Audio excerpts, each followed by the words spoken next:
Hello dear students, welcome in chemistry class. तो बच्चों, आज की क्लास में बहुत ही इंटरेस्टिंग टॉपिक की हम बात करने वाले हैं, दैट इज़ हाइड्रोजन बॉन्डिंग। ठीक है, हाइड्रोजन बॉन्डिंग जैसा कि नाम से आप देख रहे हो, ठीक है, यहाँ जो इन्वॉल्वमेंट है वो किस एटम का है? हाइड्रोजन का है। कहीं ना कहीं हाइड्रोजन जो है वो बॉन्डिंग में पार्टिसिपेट कर रहा है। ठीक है, इसी वजह से इसे हाइड्रोजन बॉन्डिंग कहा गया। ठीक है, जैसा कि आप जानते हो पीरियोडिक टेबल में कुछ हाईली इलेक्ट्रोनेगेटिव एटम्स होते हैं, जैसे नाइट्रोजन हो गया, ऑक्सीजन हो गया, फ्लोरीन हो गया। इस तरह के जो एटम्स होते हैं ये काफ़ी हाईली इलेक्ट्रोनेगेटिव होते हैं, और जिसमें आपने पढ़ा है कि पीरियोडिक टेबल में फ्लोरीन एक ऐसा एलिमेंट है जो सबसे ज़्यादा हाईली इलेक्ट्रोनेगेटिव होता है। अब ज़रा देखो, ये जितने भी हाईली इलेक्ट्रोनेगेटिव एटम्स हैं, जब ये हाईली इलेक्ट्रोनेगेटिव एटम हाइड्रोजन से अटैच होते हैं, जब ये अटैच्ड होते हैं विथ किसके? हाइड्रोजन से, अटैच्ड विथ हाइड्रोजन, जब हाइड्रोजन से अटैच होते हैं तो ये क्या फॉर्म करते हैं? कोवैलेंट बॉन्ड बनाते हैं, फॉर्म कोवैलेंट बॉन्ड। कहने का मतलब, जब ये हाईली इलेक्ट्रोनेगेटिव एटम हाइड्रोजन से अटैच होते हैं तो वहाँ पे कोवैलेंट बॉन्ड का फॉर्मेशन होता है। जैसे अब हाइड्रोजन के साथ फ्लोरीन अटैच होगा तो यहाँ पे ये कोवैलेंट बॉन्ड बनेगा, दिस इज कोवैलेंट बॉन्ड। ठीक है, अगर हाइड्रोजन ऑक्सीजन से अटैच होगा तो यहाँ पे कोवैलेंट बॉन्ड बनेगा। हाइड्रोजन अगर नाइट्रोजन से अटैच होगा तो यहाँ पे भी कोवैलेंट बॉन्ड बनेगा। तो कहने का मतलब ये हाईली इलेक्ट्रोनेगेटिव एटम जब हाइड्रोजन से अटैच होते हैं तो वहाँ पे कोवैलेंट बॉन्ड का फॉर्मेशन होता है। और जब इस कंडीशन में क्या होता है कि जैसे कि एग्जांपल के तौर पे हम बात करें, हाइड्रोजन अगर फ्लोरीन से कनेक्टेड है और यहाँ पे ये जो कोवैलेंट बॉन्ड है, इस कोवैलेंट बॉन्ड में प्रेजेंट जो इलेक्ट्रॉन पेयर है, प्रेजेंट इलेक्ट्रॉन पेयर, कहने का मतलब एक इलेक्ट्रॉन हाइड्रोजन का होगा और दूसरा इलेक्ट्रॉन फ्लोरीन का होगा। इन दोनों के शेयरिंग से ये कोवैलेंट बॉन्ड बना है। ठीक है, तो यहाँ पे इस बॉन्ड में प्रेजेंट दोनों इलेक्ट्रॉन पेयर जो होंगे, इन दोनों में जो हाईली इलेक्ट्रोनेगेटिव एटम होता है उस तरफ इलेक्ट्रॉन क्या होता है? शिफ्ट हो जाता है। कहने का मतलब इस कोवैलेंट बॉन्ड में प्रेजेंट इलेक्ट्रॉन पेयर जो होता है वो हाईली इलेक्ट्रोनेगेटिव एटम की तरफ क्या होता है? शिफ्ट हो जाता है। तो कहने का मतलब हाइड्रोजन और फ्लोरीन में फ्लोरीन ज़्यादा इलेक्ट्रोनेगेटिव है, इस वजह से इसका इलेक्ट्रॉन जो होता है इसकी तरफ क्या होता है? शिफ्ट हो जाता है।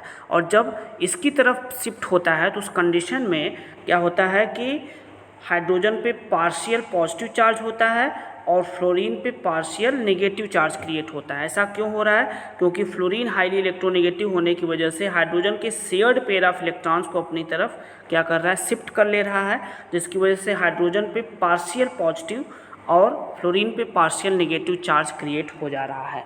ठीक है, अब इस कंडीशन में क्या होता है, जैसा कि आपने देखा कि जब हाइड्रोजन के साथ फ्लोरीन कनेक्टेड है तो फ्लोरीन पे पार्शियल नेगेटिव चार्ज क्रिएट हो रहा है और हाइड्रोजन पे पार्शियल पॉजिटिव चार्ज क्रिएट हो रहा है। तो इस कंडीशन में ये जो partial positively charged hydrogen atom है ये एक तरीके का बॉन्ड बनाता है किसी दूसरे हाईली इलेक्ट्रोनेगेटिव एटम से।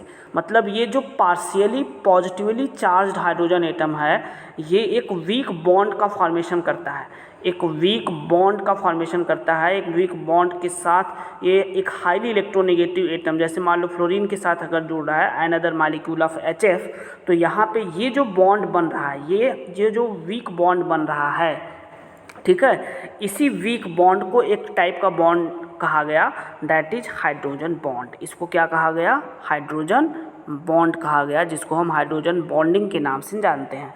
ठीक है, तो यहाँ पे कहने का मतलब ये है कि जब किसी मॉलिक्यूल में, ठीक है, जब किसी मॉलिक्यूल में दो एटम्स के बीच में कोवैलेंट बॉन्डिंग होती है और कोवैलेंट बॉन्डिंग में जो partially positively charged hydrogen atom होता है, जब वो किसी हाईली इलेक्ट्रोनेगेटिव एटम से किसी वीक बॉन्ड से जब ये बॉन्डेड होता है तो उस वीक बॉन्ड को क्या कहा जाता है?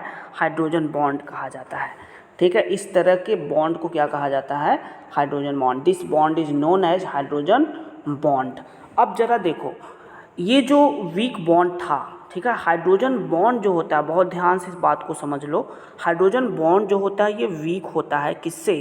कोवैलेंट बॉन्ड से क्या होता है? ये वीक होता है। कहने का मतलब हाइड्रोजन बॉन्ड जो होता है वो कोवैलेंट बॉन्ड से वीक होता है। Hydrogen bond is weaker than the covalent bond. कहने का मतलब हाइड्रोजन बॉन्ड जो होता है वो क्या होता है? वीक होता है। ठीक है, वीकर होता है देन कोवेलेंट बॉन्ड। लेकिन हाइड्रोजन बॉन्ड जो होता है ये स्ट्रॉन्गर होता है। हाइड्रोजन बॉन्ड किससे स्ट्रॉन्गर होता है? वांडर वाल्स फोर्स से। वांडर वाल्स फोर्स से क्या होता है? स्ट्रॉन्गर होता है। इसको आप याद रख लो, एक नंबर का क्वेश्चन पूछता है। हाइड्रोजन बॉन्ड जो होता है वो क्या होता है? ठीक है, हाइड्रोजन बॉन्ड स्ट्रॉन्गर होता है, सॉरी इस तरीके से एरो लगाएंगे। ठीक है, हाइड्रोजन बॉन्ड जो होता है वो स्ट्रॉन्गर होता है किससे? वांडर वाल्स फोर्स से। लेकिन हाइड्रोजन बॉन्ड जो होता है वो कोवेलेंट बॉन्ड से क्या होता है?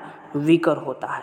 ठीक है, इसको नोट कर लेना कि हाइड्रोजन बॉन्ड जो होता है वो कोवेलेंट बॉन्ड से वीकर होता है, लेकिन हाइड्रोजन बॉन्ड जो होता है ये वांडर वाल्स फोर्स से क्या होता है? स्ट्रॉन्गर होता है। वांडर वाल्स फोर्स से क्या होता है? ये स्ट्रॉन्गर होता है हाइड्रोजन बॉन्ड। लेकिन हाइड्रोजन बॉन्ड वीक होता है, मतलब वीकर होता है देन कोवेलेंट बॉन्डिंग। ठीक है, अब देखो बच्चों, इसको जनरली अगर हम ध्यान से देखें तो इसको फ़ोन से रिप्रेजेंट किया जाता है। कहने का मतलब जो हाइड्रोजन बॉन्डिंग होती है generally 3 electronegative atom FON FON fluorine, oxygen और नाइट्रोजन में ज़्यादा स्ट्रांगली होता है। कहने का मतलब ये हाईली इलेक्ट्रोनेगेटिव एटम है। These are highly electronegative atom. और ये सारे एटम्स जब हाइड्रोजन से बॉन्डेड होते हैं वीक बॉन्ड के थ्रू, तो ये वहाँ पे हाइड्रोजन बॉन्ड का फॉर्मेशन करते हैं। और ये तीनों ऐसे एटम्स हैं जिनमें हाइड्रोजन बॉन्डिंग जो होती है वो स्ट्रांगली होती है। In these atoms hydrogen bonding takes place strongly. ठीक है, हम क्या कह सकते हैं? Hydrogen bonding takes place in these atom strongly. ठीक है, इन सभी एटम्स में हाइड्रोजन बॉन्डिंग स्ट्रांगली होती है। ठीक है, और हाइड्रोजन बॉन्डिंग को जनरली अगर हम देखें तो हमने क्या बताया? हाइड्रोजन बॉन्डिंग जो होता है, ठीक, hydrogen bond formed when hydrogen atom finds itself between 2 highly electronegative atoms such as fluorine, oxygen and nitrogen, जैसा कि अभी हमने आपको समझाया। ठीक है, hydrogen bond have a powerful effect on the structure and properties of many compounds. देखो, hydrogen bond जो होता है ये काफ़ी इम्पॉर्टेंट इफेक्ट क्रिएट करता है किसी भी मालिक्यूल के अंदर, जैसा कि इससे रिलेटेड मैं क्वेश्चन अभी आगे आपको करवाऊंगा। ठीक है, हाइड्रोजन बॉन्ड जो होता है वो बहुत ही पावरफुल इफेक्ट डालता है किसी भी कंपाउंड की स्ट्रक्चर और उसकी प्रॉपर्टीज़ पे, बहुत ही पावरफुल इफेक्ट डालता है। जैसे कहने का मतलब एक एग्जांपल के तौर पे यहाँ पे हम बात करें, जैसे मान लो वाटर की हम बात कर लें और H2S की बात कर लें। अब ऑक्सीजन और सल्फ़र दोनों एक ही फैमिली के एलिमेंट है। ऑक्सीजन के जस्ट नीचे सल्फ़र आता है। ठीक है, मतलब 16th ग्रुप में दोनों आते हैं। जबकि वाटर रूम टेम्परेचर पे क्या होता है? लिक्विड होता है। ठीक है, जबकि H2S क्या होता है? गैस होता है। रूम टेम्परेचर पे H2S गैस होता है और वाटर क्या होता है? लिक्विड होता है। ऐसा क्यों? ठीक है, ऐसा इसलिए होता है क्योंकि वाटर में हाइड्रोजन बॉन्डिंग होती है जबकि H2S में हाइड्रोजन बॉन्डिंग नहीं होती है। ठीक है, तो वाटर में इंटरमालिकुलर हाइड्रोजन बॉन्डिंग पाई जाती है। इसी वजह से वाटर रूम टेम्परेचर पे लिक्विड होता है जबकि H2S गैस होता है। तो आपने क्या देखा कि हाइड्रोजन बॉन्ड जो होता है बहुत ही पावरफुल इफेक्ट डालता है किसी भी कंपाउंड की स्ट्रक्चर और उसकी प्रॉपर्टीज़ पे। ठीक है, तो वाटर क्या है? रूम टेम्परेचर पे लिक्विड की तरह बिहेव करता है, जबकि H2S क्या करता है? गैस की तरह बिहेव करता है। ऐसा क्यों? क्योंकि वाटर में इंटरमालिकुलर हाइड्रोजन बॉन्डिंग होती है जबकि H2S में इंटरमालिकुलर हाइड्रोजन बॉन्डिंग होती ही नहीं है। ठीक है, इस वजह से H2S रूम टेम्परेचर पे गैसियस नेचर का होता है। गैसियस नेचर का ये शो करता है। ठीक है, गैस होता है। ठीक है, तो अगर हम देखें तो हाइड्रोजन बॉन्डिंग जो होती है ये स्ट्रॉन्गर होती है। जैसा कि अभी हमने बताया, hydrogen bond is stronger than van der Waals force. और इसको हम रिप्रेजेंट कैसे करते हैं? It is represented by dotted line. Hydrogen bonding को हम कैसे रिप्रेजेंट करते हैं? इस तरीके से डॉटेड लाइन से इसको क्या किया जाता है? रिप्रेजेंट किया जाता है। देखो बच्चों, इसके डिफिनीशन की बात करें तो डिफिनीशन जैसा कि आप जानते हो, hydrogen bond can be defined as the attractive force. Attractive force generally यहाँ पे एक होता है which kinds of the hydrogen atom. Hydrogen atom और हाईली इलेक्ट्रोनेगेटिव एटम जैसे फ्लोरीन हो गया या फिर ऑक्सीजन हो गया, नाइट्रोजन हो गया, इन सब के बीच में क्या होता है? अट्रैक्टिव फोर्स काम करता है, हाईली अट्रैक्टिव फोर्स काम करता है। जबकि ये फ्लोरीन, ऑक्सीजन, नाइट्रोजन ये किसी भी मालिक्यूल में हो सकते हैं। ठीक है, फ्लोरीन, ऑक्सीजन, नाइट्रोजन ठीक है, किसी भी मतलब ऐसे मालिक्यूल जिनमें fluorine, oxygen, nitrogen, highly electronegative atom अगर प्रेजेंट है और वो हाइड्रोजन के साथ अगर वीक बॉन्ड से जुड़ रहा है तो उस बॉन्ड को हाइड्रोजन बॉन्ड कहा जाता है। ठीक है, तो ये था डेफिनेशन। नेक्स्ट है एटम्स, मतलब क्या क्या ऐसी कंडीशंस हैं, ठीक है, हाइड्रोजन बॉन्डिंग की ऐसी क्या क्या कंडीशंस है, ठीक है, what is conditions for the hydrogen bonding. तो कंडीशंस की अगर हम बात करें तो हाइड्रोजन बॉन्डिंग देखो फॉर्म होने के लिए पहली कंडीशन क्या होनी चाहिए, atoms should be covalently bonded. कहने का मतलब जैसे एटम्स के बीच में कोवैलेंट बॉन्ड होना चाहिए, एटलीस्ट वन कोवैलेंट बॉन्ड होना चाहिए। अब जैसे वाटर में कोवैलेंट बॉन्ड बनता है तो आप देखते हो ऑक्सीजन हाईली इलेक्ट्रोनेगेटिव एटम है, लेकिन ऑक्सीजन हाइड्रोजन के साथ कोवैलेंट बॉन्ड से कनेक्टेड होता है। ठीक है, किससे कनेक्टेड होता है, कोवैलेंट बॉन्ड से। उसके बाद ये ऑक्सीजन वीक बॉन्ड हाइड्रोजन से कनेक्टेड होता है अनदर मॉलिक्यूल ऑफ वाटर। ठीक है, अब इस बॉन्ड को, इस डॉटेड बॉन्ड को हम हाइड्रोजन बॉन्ड बोलेंगे। कहने का मतलब कि किसी भी मॉलिक्यूल में आपका कोवैलेंट बॉन्ड होना चाहिए, एटम्स के बीच में कोवैलेंट बॉन्ड होना चाहिए। ऐसा नहीं है कि डायरेक्टली डॉटेड लाइन से ही दोनों एटम्स कनेक्ट हो जाएंगे इस तरीके से, ऐसे ये डॉटेड लाइंस है और यहाँ पे भी हाइड्रोजन डॉटेड लाइंस है, इस तरीके से नहीं। ठीक है, अगर यहाँ पे डॉटेड लाइंस है तो ये वाला क्या होना चाहिए, कोवैलेंट बॉन्ड से कनेक्टेड होना चाहिए। और दूसरी कंडीशन क्या है, highly electronegative atom combined with hydrogen atom. दूसरी कंडीशन ये है कि जो हाईली इलेक्ट्रोनेगेटिव एटम है ये हाइड्रोजन एटम से कनेक्टेड होना चाहिए, तभी वहाँ पे हाइड्रोजन बॉन्ड बनेगा या उसे हम हाइड्रोजन बॉन्ड कहेंगे। हाईली इलेक्ट्रोनेगेटिव एटम किससे कंबाइन होना चाहिए, हाइड्रोजन एटम से कंबाइंड होना चाहिए, तभी हाइड्रोजन बॉन्ड होगा। जैसे अमोनिया के केस में अगर हम बात करें तो यहाँ पे देखो highly electronegative atom nitrogen hydrogen से कनेक्टेड है कि नहीं। ठीक है, अगर हम बात करें HF हाइड्रोजन फ्लोराइड की तो यहाँ पे भी देखो हाइड्रोजन हाईली इलेक्ट्रोनेगेटिव फ्लोरीन से कनेक्टेड है, जैसा कि आपने वाटर में भी देखा। तो वाटर के केस में भी हाइड्रोजन ऑक्सीजन से कनेक्टेड है कोवैलेंट बॉन्ड के थ्रू। ठीक है, मतलब ऑक्सीजन हाईली इलेक्ट्रोनेगेटिव एटम है जो हाइड्रोजन से क्या है, कनेक्टेड है। तो highly electronegative atom combined with hydrogen atom. अब बात करते हैं टाइप्स ऑफ हाइड्रोजन बॉन्डिंग की। देखो बच्चों, ये दो तरह की हाइड्रोजन बॉन्डिंग होती है, एक इंटरमॉलिक्यूलर हाइड्रोजन बॉन्डिंग होती है, ठीक है, एक होती है इंटरमॉलिक्यूलर हाइड्रोजन बॉन्डिंग और दूसरा होता है इंट्रामॉलिक्यूलर हाइड्रोजन बॉन्डिंग। ठीक है, तो इंटरमॉलिक्यूलर और इंट्रामॉलिक्यूलर में डिफरेंस क्या है इसको हम देखते हैं। तो सबसे पहले हम बात करते हैं इंटरमॉलिक्यूलर हाइड्रोजन बॉन्डिंग की। देखो बच्चों, इंटरमॉलिक्यूलर हाइड्रोजन बॉन्डिंग का मतलब ये हुआ कि कोई भी एक मॉलिक्यूल या एक से ज़्यादा मॉलिक्यूल्स के बीच, देखो जब कई मॉलिक्यूल्स के बीच में वीक बॉन्डिंग बनता है तो वहाँ पे इंटरमॉलिक्यूलर हाइड्रोजन बॉन्डिंग होती है। मतलब इंटरमॉलिक्यूलर हाइड्रोजन बॉन्डिंग में क्या होता है, बहुत सारे मॉलिक्यूल्स, मतलब बहुत कई मॉलिक्यूल्स के बीच में, इन बिटवीन द मॉलिक्यूल्स अगर हाइड्रोजन बॉन्ड बन रहा है तो उसे हम इंटरमॉलिक्यूलर हाइड्रोजन बॉन्डिंग बोलते हैं। Actually it is formed by two different molecule of the same two different molecules of the same और different compound, मतलब सेम भी हो सकता है या फिर डिफरेंट हो सकता है। जैसे वाटर हो गया या फिर वाटर अमोनिया हो गया। ठीक है, वाटर के बीच में भी इंटरमॉलिक्यूलर हाइड्रोजन बॉन्डिंग हो सकती है या फिर वाटर और अमोनिया के बीच में भी हाइड्रोजन बॉन्डिंग हो सकती है, इंटरमॉलिक्यूलर हाइड्रोजन बॉन्डिंग हो सकती है। कहने का मतलब मॉलिक्यूल दोनों सेम हो सकता है, दो या दो से ज़्यादा भी हो सकते हैं, दो ही नहीं, 3 4 5 6 7 भी हो सकते हैं। ठीक है, या फिर दो डिफरेंट मॉलिक्यूल भी हो सकते हैं, जैसे कि एक वाटर एक अमोनिया। ठीक है, अब देखो एग्जाम्पल पे हमने क्या बताया कि molecules in between the molecule जब हाइड्रोजन बॉन्डिंग होता है तो वहाँ पे इंटरमॉलिक्यूलर हाइड्रोजन बॉन्डिंग होती है। जैसे एग्जांपल के तौर पे वाटर अमोनिया अल्कोहल HF इस तरह का एग्जांपल लिया गया है। अब देखो जैसे कि अगर हम वाटर की बात करें तो वाटर का स्ट्रक्चर इस तरीके से हम बनाएंगे।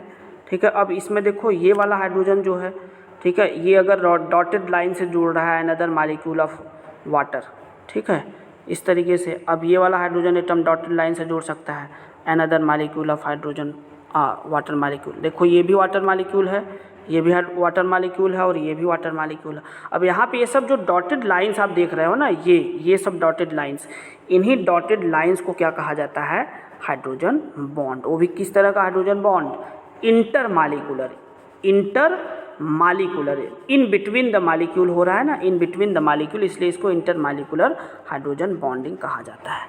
ठीक है, ये था वाटर का एग्जाम्पल। इसी तरीके से अमोनिया में और HF में भी बनाते हैं। ठीक है, अब देखो दूसरा है इंट्रा मालिकुलर हाइड्रोजन बॉन्डिंग। देखो बच्चों ये बहुत ही इंपॉर्टेंट है। इंट्रा मालिकुलर हाइड्रोजन बॉन्डिंग का मतलब विद इन द मालिक्यूल, मतलब किसी एक ही मालिक्यूल के अंदर अगर हाइड्रोजन बॉन्ड का फॉर्मेशन हो जा रहा है तो उसे हम इंट्रा मालिकुलर हाइड्रोजन बॉन्डिंग कहते हैं। इंट्रा मालिकुलर हाइड्रोजन बॉन्डिंग का मतलब within the molecule, within the molecule, molecule के अंदर ही। It is formed when hydrogen atom is in between the two highly electronegative atom present within the same molecule. Same molecule के अंदर ही अगर hydrogen atom present है और highly electronegative atom present है तो वहाँ पे जो हाइड्रोजन बॉन्डिंग होती है, ठीक है, उस हाइड्रोजन बॉन्डिंग को इंट्रा मालिकुलर हाइड्रोजन बॉन्डिंग कहा जाता है। एग्जाम्पल के तौर पे आर्थोनाइट्रोफिनॉल लिया गया है। देखो आर्थोनाइट्रोफिनॉल का स्ट्रक्चर कैसे बनाते हैं। सबसे पहले बेंजीन आप बना लो, बेंजीन का आप स्ट्रक्चर जानते ही हो, 10th में पढ़ा है इस तरीके से। अब देखो सबसे ऊपर हम क्या लिखेंगे, OH लिखेंगे, OH। ठीक है, ये हो गया फिनॉल। जब बेंजीन से OH कनेक्टेड होता है तो इसका नाम होता है फिनॉल। अब ये ऊपर वाला, ये वाला पार्ट आर्थो होता है, ये मेटा होता है, ये आर्थो, ये मेटा, और ये सबसे नीचे पैरा होता है। इधर भी ये आर्थो होता है, ये मेटा होता है। ठीक है, तो 2 आर्थो 2 मेटा और 1 पैरा होता है रिंग के अंदर। जब किसी रिंग से सब्स्टिट्यूएंट जुड़ा होता है तो उस सब्स्टिट्यूएंट डिसाइड करता है, उसके जस्ट सब्स्टिट्यूएंट के जस्ट नीचे वाले दोनों आर्थो होते हैं। ठीक है, उसके जस्ट नीचे मेटा होता है दोनों साइड, और सबसे नीचे पैरा होता है। अब देखो तो आर्थोनाइट्रोफिनॉल की बात कर रहा है तो बेंजीन हमने बना लिया, इस बेंजीन के ऊपर हमने OH लिख दिया, इसको स्ट्रक्चर की फॉर्म में ऐसे दिखा दिया। अब देखो नाइट्रो मतलब NO2 ग्रुप, NO2 ग्रुप को हम नाइट्रो बोलते हैं। This is orthonitrophenol. ये किसका स्ट्रक्चर है, आर्थोनाइट्रोफिनॉल का है। अब जरा देखो नाइट्रो का हमने स्ट्रक्चर कुछ इस तरीके से बना दिया, और ये डेटिव बॉन्ड। एक चीज़ हमेशा ध्यान देना, डेटिव बॉन्ड जो होता है वो हाइड्रोजन बॉन्डिंग में इन्वॉल्व नहीं होता है, इसको ध्यान देना, हाइड्रोजन बॉन्डिंग में इन्वॉल्व नहीं होता है डेटिव बॉन्ड। तो यहाँ पे देखो ये हाइड्रोजन जो है और इस ऑक्सीजन के साथ यहाँ पे ये डॉटेड लाइंस के थ्रू एक हाइड्रोजन बॉन्ड बना रहा है, तो इस बॉन्ड को हम क्या बोलते हैं, हाइड्रोजन बॉन्ड। अब देखो ये hydrogen bond within the molecule, orthonitrophenol क्या है, एक ही मालिक्यूल है, एक ही कंपाउंड है आर्थोनाइट्रोफिनॉल। तो आर्थोनाइट्रोफिनॉल में आपने क्या देखा, यहाँ पे ये हाइड्रोजन दूसरे ऑक्सीजन नाइट्रो ग्रुप के ऑक्सीजन के साथ डॉटेड लाइंस के थ्रू हाइड्रोजन बॉन्ड बना रहा है, और इसी बॉन्ड को क्या कहते हैं हम, इंट्रा मालिकुलर हाइड्रोजन बॉन्डिंग। क्या कहते हैं, इंट्रा मालिकुलर हाइड्रोजन बॉन्डिंग। ठीक है बच्चों, तो ये एग्जाम्पल था, इसको आप नोट्स बना लेंगे। अब देखो अगर हम बात करें पैरा नाइट्रोफिनॉल की, तो देखो पैरा नाइट्रोफिनॉल जो होता है बच्चों, ये इंट्रा मालिकुलर हाइड्रोजन बॉन्डिंग नहीं बनाता है, ये क्या बनाता है, इंटर मालिकुलर हाइड्रोजन बॉन्डिंग बनाता है। ठीक है, पैरा। अब देखो इसका स्ट्रक्चर कैसे बनाएंगे, फिनॉल ऐसे बना लो आप, मतलब बेंजीन रिंग, इसके ऊपर आपने OH बना दिया और नीचे आपने NO2 बना दिया। ठीक है, ये यहाँ पे इंट्रा मालिकुलर हाइड्रोजन बॉन्डिंग नहीं होती है, यहाँ पे इंटर मालिकुलर हाइड्रोजन बॉन्डिंग होती है। ऐसा क्यों, क्योंकि OH और NO2 के बीच में काफ़ी ज़्यादा डिफरेंस होता है, काफ़ी ज़्यादा डिस्टेंस होने की वजह से यहाँ पे इंटर मालिकुलर हाइड्रोजन बॉन्डिंग नहीं हो पाती है। यहाँ पे कौन सी बॉन्डिंग होती है इस केस में, इसको नोट कर लेना, para nitrophenol, para P small p for para nitrophenol. Para nitrophenol में किस तरह की बॉन्डिंग होती है, इंटर मालिकुलर हाइड्रोजन बॉन्डिंग होती है। ठीक है, इसको आप याद रखना, कभी कभी ये क्वेश्चन पूछता है कि आर्थोनाइट्रोफिनॉल जो होता है वो इंट्रा मालिकुलर हाइड्रोजन बॉन्डिंग बनाता है, जबकि para nitrophenol inter molecular hydrogen bonding बनाता है, ऐसा क्यों। ठीक है, तो यहाँ पे काफ़ी डिस्टेंस है, OH ग्रुप और NO2 ग्रुप में काफ़ी ज़्यादा डिस्टेंस होने की वजह से यहाँ पे इंट्रा मालिकुलर हाइड्रोजन बॉन्डिंग नहीं हो पाती है, यहाँ पे क्या होती है, इंटर मालिकुलर हाइड्रोजन बॉन्डिंग होती है। कभी कभी एक नंबर के क्वेश्चन से ये भी पूछा जाता है कि जो HF होता है हाइड्रोजन फ्लोराइड की बॉइलिंग पॉइंट ज़्यादा होती है, बॉइलिंग पॉइंट क्या होती है, ज़्यादा होती है एज कंपेयर टू HCl। ऐसा क्यों, HCl के कंपेरिजन में HF की बॉइलिंग पॉइंट ज़्यादा क्यों होती है, तो इसका रीज़न क्या है कि HF में क्या होता है, हाइड्रोजन फ्लोराइड में इंटर मालिकुलर हाइड्रोजन बॉन्डिंग होती है, जबकि HCl में इंटर मालिकुलर हाइड्रोजन बॉन्डिंग नहीं होती है, या होती भी है तो बहुत स्लाइटली होती है, जबकि HF में स्ट्रांगली इंटरमालिकुलर हाइड्रोजन बॉन्डिंग होने की वजह से HF की बॉइलिंग पॉइंट ज़्यादा होती है। तो due to intermolecular hydrogen bonding in the case of HF the boiling point of HF is higher than the HCl molecule. ठीक है, एक क्वेश्चन और भी कभी कभी पूछता है कि अमोनिया का भी बॉइलिंग पॉइंट ज़्यादा होता है as compare to PH3। PH3 का नाम क्या है? फॉस्फीन। क्या नाम है? फॉस्फीन नाम है।